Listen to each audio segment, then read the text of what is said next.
Hello friends, welcome to our bodies lifestyle channel. Please subscribe করো চ্যানেলটাকে। আজকে চলে এসেছি নতুন একটা রান্নার ভিডিও নিয়ে। করব মাটন বিরিয়ানি। আমি যদিও মাটন খাই না, তবুও মাটন বিরিয়ানি করব। মাটন বিরিয়ানিটা আমি খাই, তবে মাটনটা খাই না, জাস্ট আলু আর ডিম দিয়ে। তো দেখতেই পাচ্ছ তোমরা, তেল দিয়ে আলুগুলোকে আমি ভেজে নিয়েছি ভালোভাবে, এবং সেই তেলের মধ্যেই পেঁয়াজটা বসিয়ে দিলাম, বেরেস্তাগুলো ভেজে নিলাম, এবং বেরেস্তার মধ্যে দিয়ে দিলাম আদা রসুন বাটা।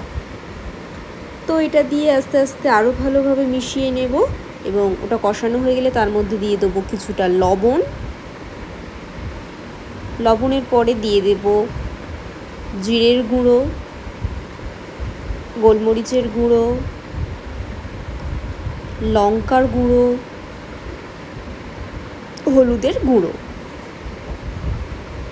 তো এই মশলাগুলো দিয়ে আমি মশলাটা আরও ভালোভাবে কষিয়ে নেব, এবং এই কষানো মশলার মধ্যেই আমি পরিমাণ মতো জল দিয়ে দেব। জল দিয়ে জলটা একটু ফুটতে থাকবে, তার মধ্যে আমি দিয়ে দেব মাটনগুলোকে। মাটনটা আমি আগে থেকে আদা রসুন পেঁয়াজ বাটাতে মাখিয়ে রেখেছিলাম। তো আমি এখানে নিয়েছি 7-8 পিস মতো মাটনের পিস। মাটনের পিসগুলো কিছুটা চর্বিযুক্ত হলে এটা ভালো হয়। তো জলের মধ্যে কিছুটা ডুবে রয়েছে এই মাটনের পিসগুলো, তো ডুবে থাকুক। এটাতে আমি হালকা আঁচে ফুটতে দেবো এটাকে ভালোভাবে। তো ফোটা হয়ে গেছে এবং কিছুটা কষিয়ে নিয়েছি। তারপর তার মধ্যে দিয়ে দিলাম কিছুটা পরিমাণে টক দই, এবং টক দইটা ঠিক এই টাইমেই দিতে হবে, নালে কিন্তু মাটনগুলো শক্ত হয়ে যাবে। তো টক দই দেওয়ার পর একটু কষিয়ে নিয়ে এর মধ্যে ভাজা আলুগুলোকে দিয়ে দিয়েছি।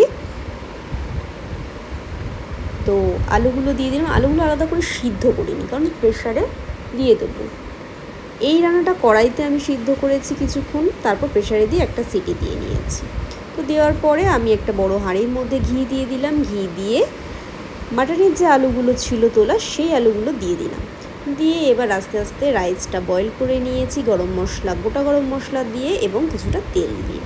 তো ভাতটা হয়ে গেছে। ভাতটা আমি এর উপর দিয়ে আস্তে আস্তে ছড়িয়ে দিলাম, এবং লেয়ারে লেয়ারে মাটন, ঘি আর বিরিয়ানি মশলা, আতর জল ছড়িয়ে উপর থেকে কিছুটা বেরেস্তা আর গোলাপের পাপড়ি দিয়ে এটাকে আমি ভাপে বসালাম। ভাপে বসানোর আগে এটার মধ্যে আমি আঠা দিয়ে ভালোভাবে একটা পেস্ট বানিয়ে নিয়ে লাগিয়ে দিয়েছি, এবং ডিমগুলোকে আলাদা করে সিদ্ধ করে রেখেছিলাম।